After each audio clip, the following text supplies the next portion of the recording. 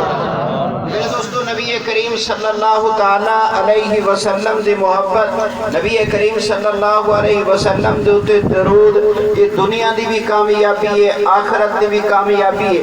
मैं जदन कुरान पाक पढ़दा, हदीस पाक पढ़दा, मैं वेखदा कुरान पाक दे विच है फइज़ा जा अजलुहुम ला यस्ताखिरून सातम वला यस्तक़दिमून कि नियाज़ अली मरहूम इस दुनिया तो चले गए। मैं